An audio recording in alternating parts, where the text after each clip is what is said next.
Hello, killer awesome truckers. We're back here with another trucker talk. Well, I'm doing a trucker walk. Yeah, whenever I take a break from my current job, it's a good opportunity to do a walk, because what I typically do is I go all the way down there and then turn around and come back, and it gives me exercise, which I need to do because I'm focusing on losing weight for 2025. It's part of my preparation to get back into trucking, which still, it may or may not happen. But I'm getting that prepared just in case. It's always good to be prepared. It's always good to have a backup plan.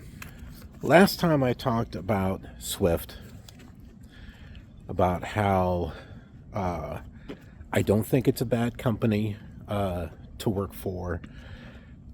It's not a bad starter company. If you want to work for them on a long term as a company driver, there's nothing wrong with that. You can make better money somewhere else, but how long is that going to be? I mean, see, Swift is not going to go anywhere, at least nowhere, no time soon. So they're going to have freight. And sometimes, it's not about the money. It's about security. Having the security that you've got the job and it's not going to wash up or something.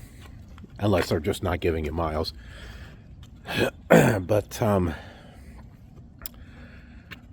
also that Swift does not force you to do things that some of these other carriers do. So what I wanted to talk about in this video is I wanted to talk about Crete. But I do want to talk to you Crete drivers, or maybe you used to work for Crete.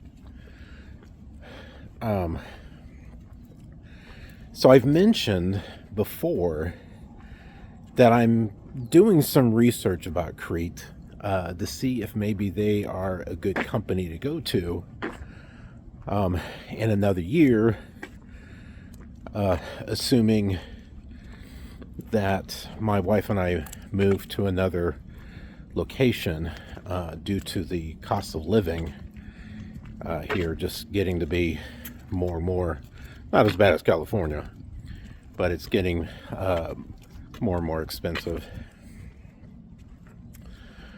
So we may have to move somewhere that's a little bit cheaper. I don't want to do that. I mean, there are some things going on where we kind of need to do that, but I love this job that I have, and I wouldn't mind sticking it out an extra year and working there for a total of 3 years. But yeah, so let's talk about Crete, because I've been doing research on the things that people have been saying about Crete, good and bad. And so I've got questions, and I know I'm going to get a variety of answers. I am not going to say that some of you are going to lie. I think there's truth in what everyone has to say. I mean, every situation is different. Every scenario is different. One of the things that annoys me about some of these truckers is that they won't listen to what someone says. They immediately pass judgment. You're not saying the whole story. You probably screwed up. You probably did this. You probably did that. Seriously, that's what they do. Show of hands. How many, I'm not saying me, I'm saying show of hands, how many have you read people's comments and seen people say that? They automatically judge a driver based on whatever's happened. Someone says, my dispatcher was a jerk, total jerk. And another trucker will be like, well, you probably deserve it. Because you're not telling us the whole story. Well, maybe they are telling you the whole story, dipstick. So, yeah, that really annoys me. But I want to give everyone a fair chance to speak from their experience, because every experience is going to be different. There's going to be a lot of different factors involved in those experiences. All right, so number one, this is in regards to forced dispatch. Does Crete force you to go to places that you're not comfortable with? Maybe you're not comfortable going there for safety reasons. Maybe you're not comfortable going there because your skills aren't quite up there yet. Let's say, for example, Chicago, New York, some of the places that are in the Northeast, because you're still working on figuring out, how you're doing your trip planning. You don't have your backing skills quite there yet. I mean, you're doing okay. Let's say like warehouses and stuff where there's plenty of room. But can you do a 90-degree back when the time comes for it? Don't ask me. Don't ask me.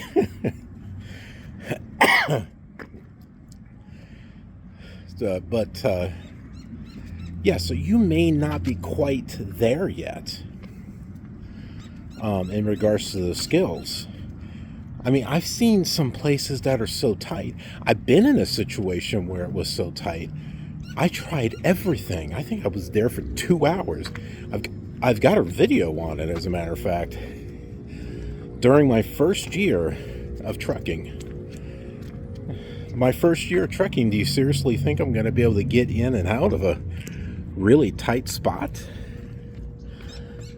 I tried. I had to disconnect from the trailer, find a yard dog, and say, hey man, I am trying to get this trailer taken out. It wasn't working. I'm trying to get it back in, and now I can't get it back in there without hitting something. Can you help me out? And he was able to help me out. And his yard dog vehicle is a lot shorter than a sleeper truck. Some of you've got to realize that if you don't have room, you don't have room. I mean, if the total length of your truck and trailer, which is 60 feet? If you're trying to get it backed in to a length of, not width, but length of 40 feet, how? How are you doing that if your truck and trailer is longer than that space in front of the place that you've got to either dock or parking a spot. How? Some of you, who've been doing this for like 73 years, I can do it. Why can't you do it? Just get out and look. Yeah, right. I've gotten out and looked several times. Guess what I learned? It ain't gonna fit. Guess what else I learned? I don't have the skills just yet. Because I couldn't figure out the setup or whatever. You cannot expect someone with 1 year experience, 2 year experience to be able to do the same thing as someone that's been doing it for 73 freaking years. Seriously? You seriously think they can do that? Just because it can be done doesn't mean it should be done.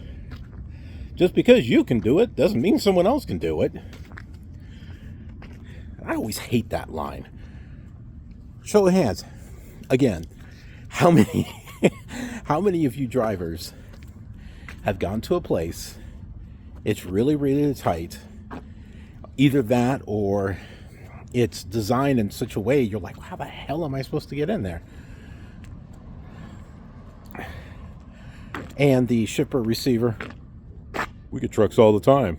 They don't have a problem with it. How come you do? Then you feel like strangling someone, right? No. How many have been in that situation? Oh man, that pisses me the hell off. I mean, come on. I mean, seriously. Let's talk about someone, any field. You've got a master's degree in, or doctorate. Let's just say you're a doctor, right? You've been doing it for 10, 15 years. Now, you've got a medical student who's just a year out of college. Do you really think that person's going to have the same skill as that doctor? Well, this other doctor can do it. How come you can't do it? Gee, no wonder people die on the freaking table. Likewise, gee, no wonder drivers hit things. Because they're being forced into situations that they're not ready for. So, going back to Crete. Is it forced dispatch? I've been reading two kinds of things. Some will say, you're hired for a job. You just need to go where they tell you. Okay, I sort of kind of understand that.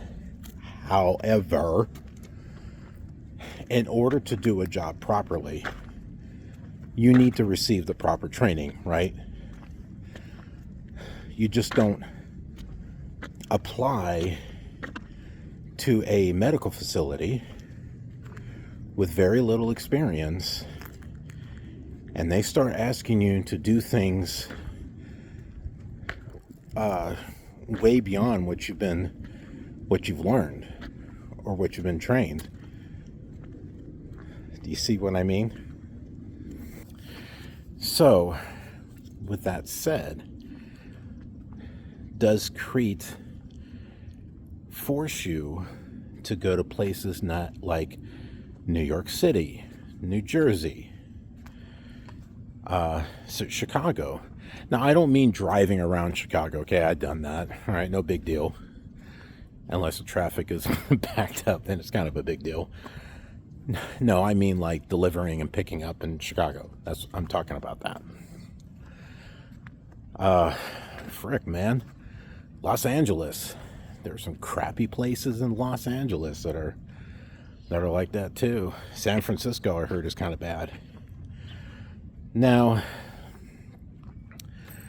there are, according to what people have said, there are companies out there that will not dispatch you to a place like New York City because they'll have you go someplace else and the stuff, the freight, will be moved into a smaller truck that will go make those deliveries, which makes total sense to me, because those places were designed for smaller trucks. You know, not a jumbo jet. Can you imagine this? You go into a tight area in New York City. I can't get this jumbo jet into the dock. Everyone else can do it. How come you can't do it? Okay, and a jumbo jet is way, way longer than a tractor trailer. I've been doing it for 73 years. I don't have a problem. Okay, just get out and look.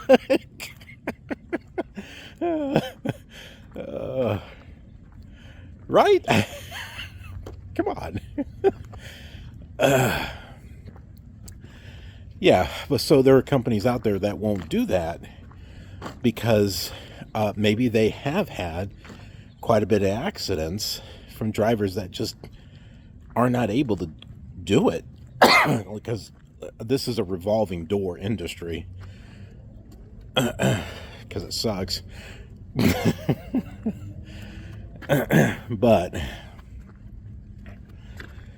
so they come up with other options, or they will repower the load to someone that can do it and has done it several times. And I know some of you super truckers out there are going to say, well, you're never going to be able to learn to do it until you do it. Okay, there's a little bit of truth to that. However, when you're in a situation like that, that's like the last place that you need to be practicing. That's like going to a truck stop, okay? And it's really, really tight. And someone says, well, this is no better place to learn. Give you some good practice. Okay.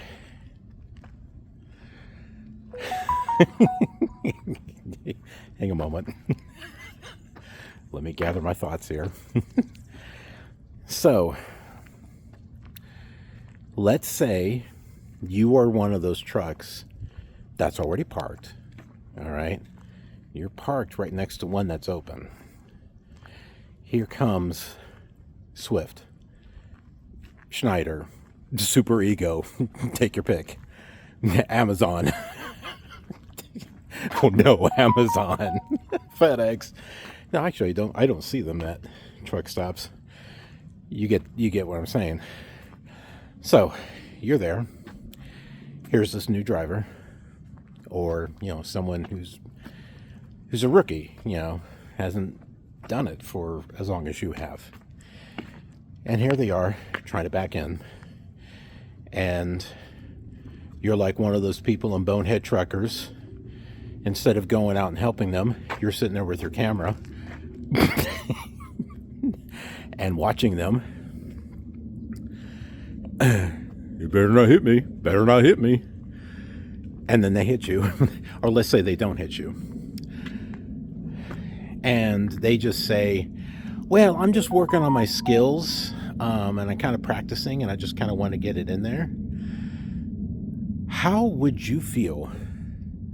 Honestly now, you have this beautiful new truck, and we know you're a super trucker, so you have a Peterbilt, right? Don't deny it. Come on now. How would you feel if it's a tight spot? Here comes this rookie. I just want to practice next to you.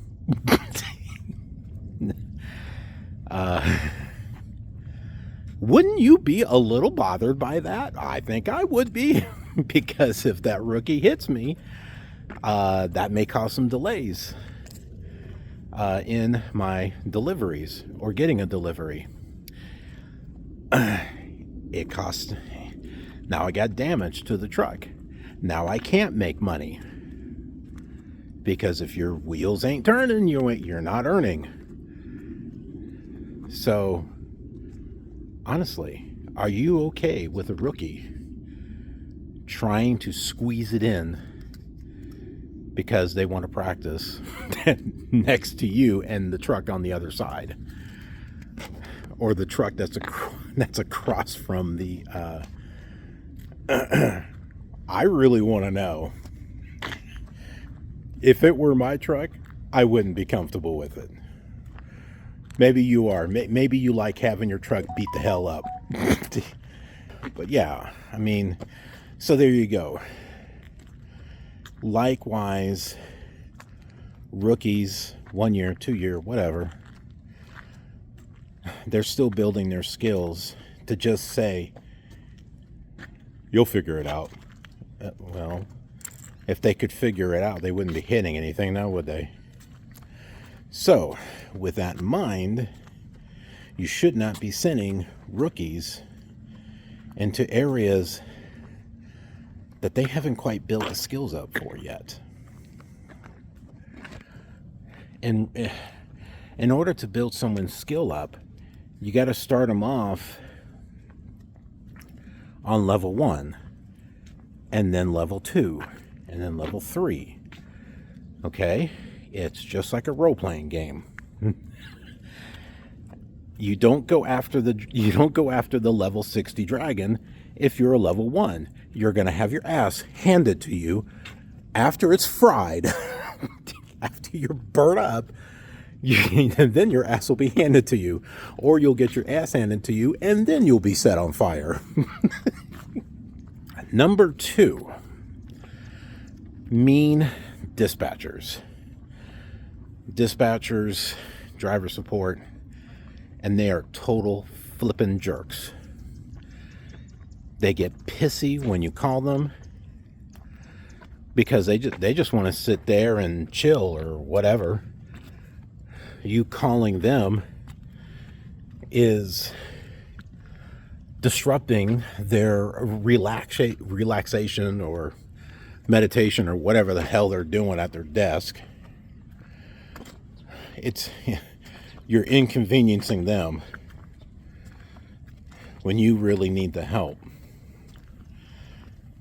I mentioned my friend who used to work at Crete until he jackknifed his truck and trailer because he felt he was forced to drive, and we'll get to that. I know some of you are going to say, well, that was his choice. Well, maybe it wasn't his choice. I have read people say, my dispatchers are great. Haven't had a problem with them. And I have seen other people say that they have. And then, of course, one says the other one is lying. Well, maybe it's based on the location. Have you ever thought of that? One terminal's better than another. Okay, and now Swift isn't like that. I'm sure there's a few here and there. But for the most part, Swift wasn't like that. I did not really have too much of a problem with an exception of a few people that were trying to give me a 5-mile refrigerated load that would not help me one bit. It would waste a lot of time for the promise of a good load. If people lie in trucking, you know that. I'm like, okay, stack me. They didn't want to stack me. Okay, well, screw you. I ain't taking it. So, rude dispatchers, which is going to lead me into the next one. Are these dispatchers, driver leaders, driver managers, whatever you want to call them, are they pushy when it comes to your hours, the weather? If you have enough time to make a delivery, like you've done the numbers, and you know I'm not going to be able to make that safely. And then they come back with, you got plenty of hours. There's another thing that really pisses me off. You go, like what? Like, you know? They sit there and they do the calculation based off of 65 miles per hour. Your governor is 65. Now, seriously, do you think you can keep a consistent speed of 65 miles per hour from point A to point B when you have to take your 30-minute break? You may have to shut down. You may have to find a parking place. There's construction along the way. There's detours along the way. There's traffic along the way. What do? Just blow through it? So what the hell do they know? Not a damn thing, that's what. Not a damn thing. They don't know. They never sat their ass in a truck. They don't know. They don't understand. But they think they're all mighty and powerful. So, have you had that experience with Crete, where they try to push you? Well, if you just don't do it, we're just going to let you go. Or maybe not that, but, well, we'll see if you get any loads. You know, and then you wind up sitting there for days waiting for the next load because they're assholes. And they're expecting you to jump through a hoop that's 100 feet in the air. I had to sit there and calculate that. And you're like, I can't fly. Oh, I'm getting a lot of walking in today. That's good. Or forcing you to drive in weather that you know damn well is not safe. Because winds are over 40 miles per hour. You've got an extremely light load. There has been reports of ice and snow along the way. You know it's not safe. Just because you put chains on don't mean a damn thing, okay? I've read from experienced drivers that even with chains and ice, you're still gonna slide.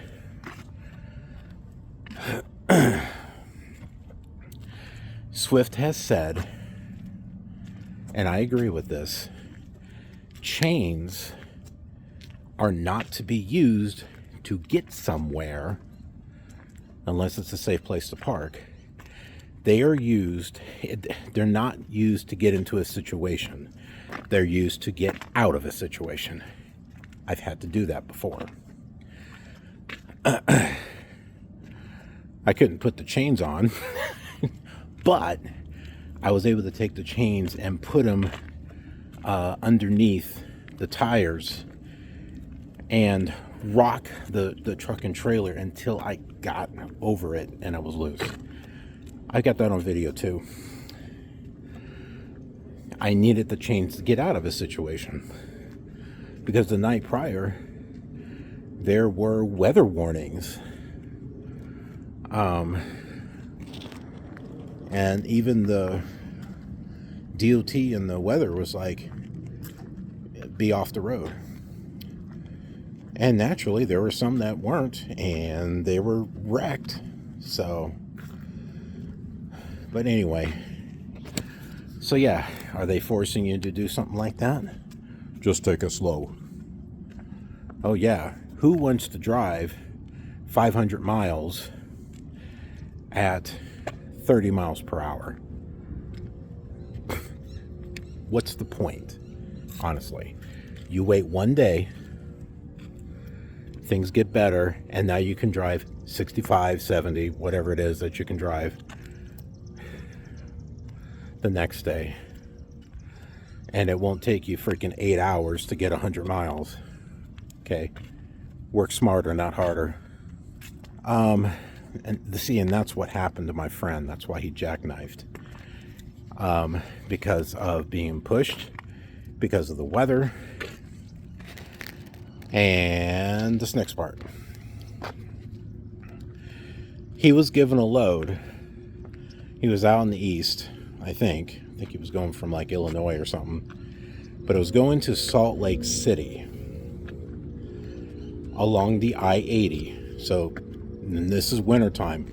So those of you experienced drivers, you know what it's like on the I-80 in the winter when you get past Cheyenne. Snow, ice. Snow's not a big deal because it's actually a good way to have traction on your wheels because there's some type of texture down there. So that was something that I learned. Ice, on the other hand, is not a good thing. But not only that, winds, gusts over 40 miles per hour. He had a light load, and I'm talking one pallet, and that pallet, it wasn't even heavy. So what do you think happened? He felt pressured. He didn't want to have to deal with them yelling at him. So he pushed it. And he was doing fine. And then there was a gust. It pushed him. He couldn't control it. He jackknifed.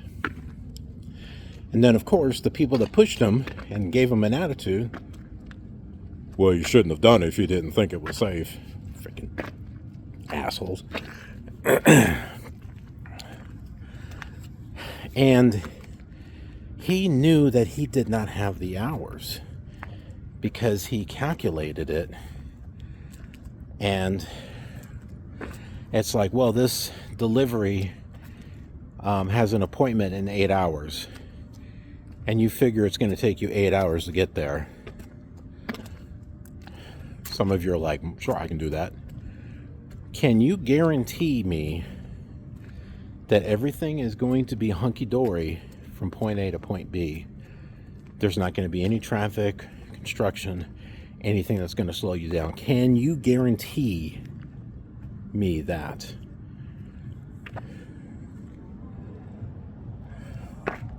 Unless you have some type of crystal ball or some type of machine that allows you to control weather, I seriously doubt it. So yeah, are the dispatchers forcing you to drive when you know you don't have the hours? Which leads me to another spot, another point, and that's in regards to hours. I have seen more Crete trucks and trailers parked on the side of the road, on an on-ramp, off-ramp, more often than I should. Swift, not as much, because they tell the drivers, don't do that. And we've seen the videos on Mother Trucker or regular news of a driver who was parked on an on-ramp and some drunk or someone comes blazing through and runs into them, and who do they blame? You know damn well who they blame. So everything is all fine. You know, well, I've been doing it for 70 years. No one's ever hit me. Wait until year 71. You got lucky for 70 years. That's what it is. So yeah, just wait for 71 when someone hits you, and then tell me how it goes. So yeah, I see them parked on the side of the road, on ramps. And my thing is, are they forcing drivers to drive out their hours? Now see, I was trained, drive 10. Try to drive 10, use that last hour to find a place to park. It was kind of getting me in trouble when I was first started out. So I kind of changed that to planning my trip based off of 10 hours, and with pre-planning, trip planning, figuring out where am I going to stop. And I would come up with 3 options. And it works so much better for me. But yeah, are they forcing people? You got an hour left to drive. I need that time to go find a place to park. Some people just drive, and when they get to that last hour, then they start looking for a place to park. And sometimes you need that hour. You're driving at night. You go to one truck stop, it's full. You go to the next stop, it's full. It takes you 20 minutes to get to the next stop, it's full. You see where I'm going with this? So are they forcing drivers to drive until they have 30 minutes left, 15 minutes left? We'll just park it wherever you can find it. Go find a spot. You're just going to have to make a spot tonight. Now, we've talked about making a spot on this channel.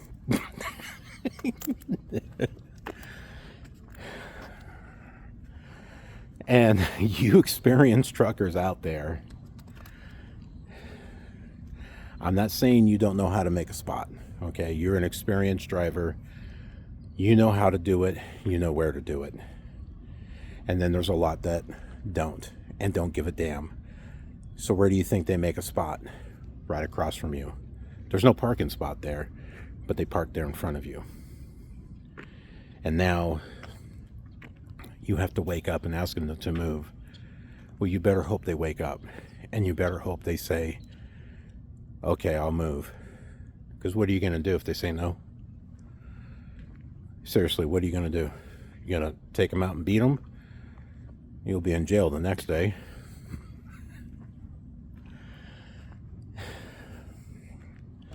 I'm really curious, and I've asked this before for you experienced drivers. Someone parked in front of you. What do you do when they say no? I'm not saying what would you do. Okay, maybe I did say that. What have you done? What did you do? That's what I'm interested in. Okay. So, do I have any others? Oh man, jeez, I freaking wrote a whole bunch of crap on here. The next thing, I have seen people say that the inverters in the trucks are barely enough to do anything with. I think they're like 300 watts or something like that. They're not strong enough to plug a microwave in. Is that still the case? So you're forced to spend the money that you're working hard for to pay bills or to save up, and now you're wasting it all on freaking truck stop food, which is a waste of money, and it's not good for your health either. Or it's not powerful enough to run a refrigerator. Well, you're just going to have to get an ice chest. Screw you.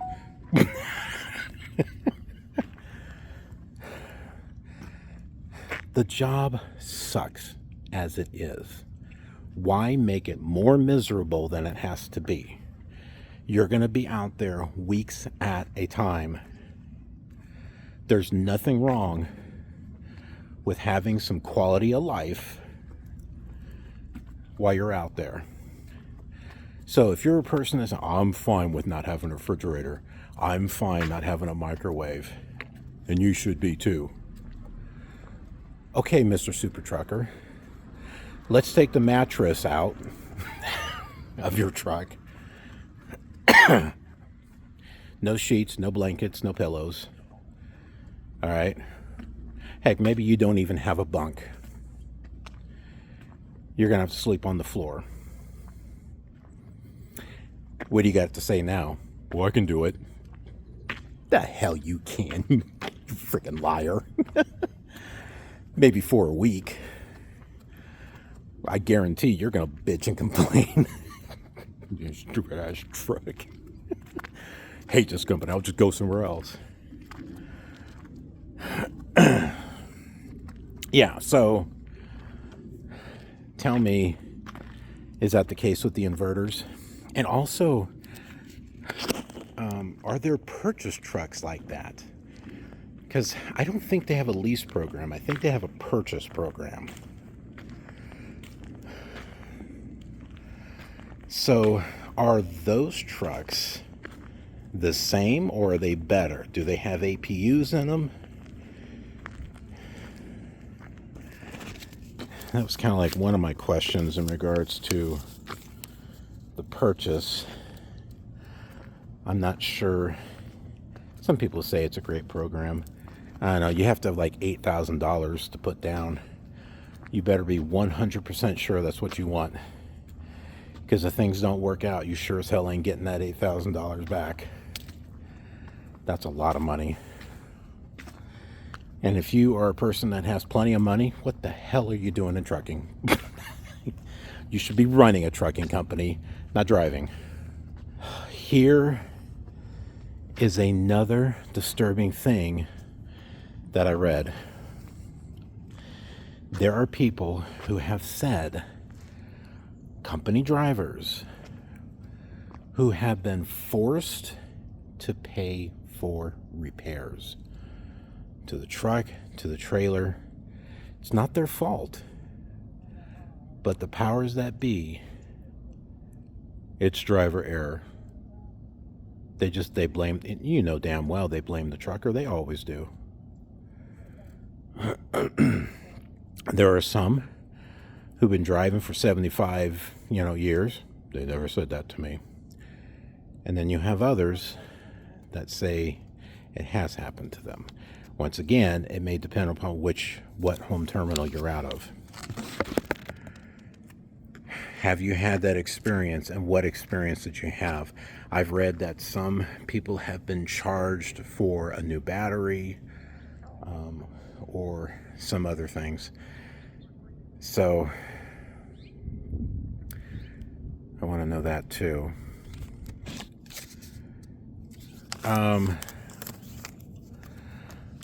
I think it goes without saying that if things are beyond your control, and this happens, folks, things sometimes just don't go the way that you plan, and then you wind up getting fired. And does Crete abandon you? Or have you heard about them abandoning you 2,000 miles away from home? Well, it's your problem. Rather than getting you home. And that's kind of a simple question. And then we went over the purchase thing. So this was a long video, 45 minutes long. If you stayed with me this whole time, or maybe you watched this in parts, thank you.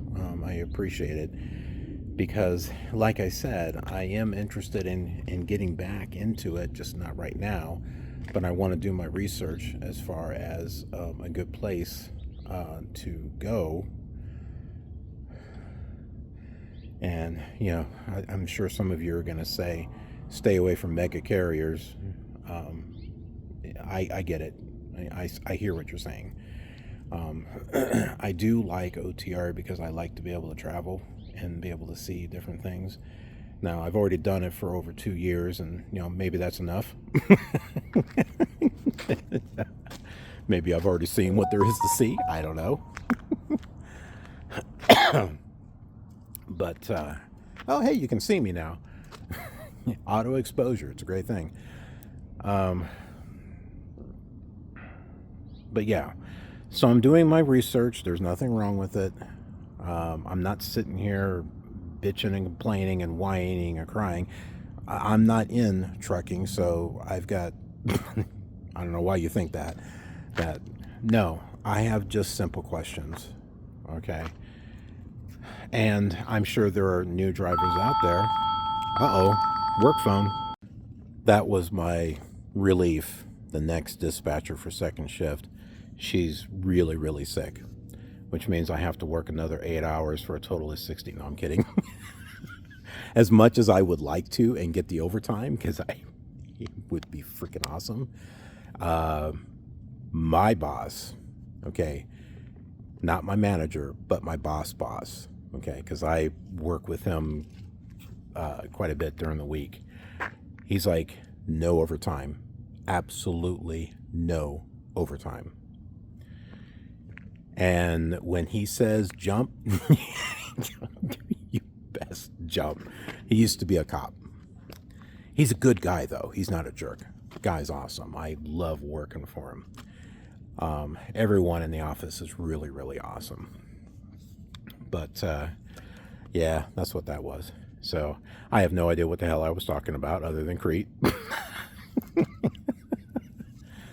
I was pretty much just saying, you know, that I'm doing my research and stuff, and that this has gone on for a long time.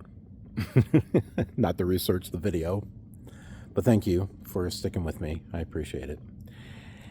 And let's light up the comment section. Seriously, light it up. Come on. Don't be afraid to say something, whether it's good or bad. I want to hear from you. All right. Be a little detailed with your response. I mean, don't say, that's just how it is. Be a little bit detailed. Explain yourself. Because we're not going to understand where you're coming from unless you explain yourself, okay? So please, light up the comments section. Because it's not just about me. There's other drivers wondering this too, okay? So, light it up, light it up. And hey, smash that like button. No, I'm kidding. If you like the video, you can click it. Smash it. But anyway, I hope you'll also subscribe. That'd be awesome. We're getting there. Let's go for 10,000. Can we do that? That'd be awesome. Like sometime this year, maybe. not well. Sure, yeah. It's going to take you 50 years to get 10,000. Nah, man. Let's see if we can be killer awesome and get 10,000 views this year. That would be awesome, wouldn't it? That'd be cool. Can we do it? Can you want to be a part of that? Do you want to be a part of that? That'd be cool. Alrighty. Good talking with you. We'll see you next time. Have a killer awesome day.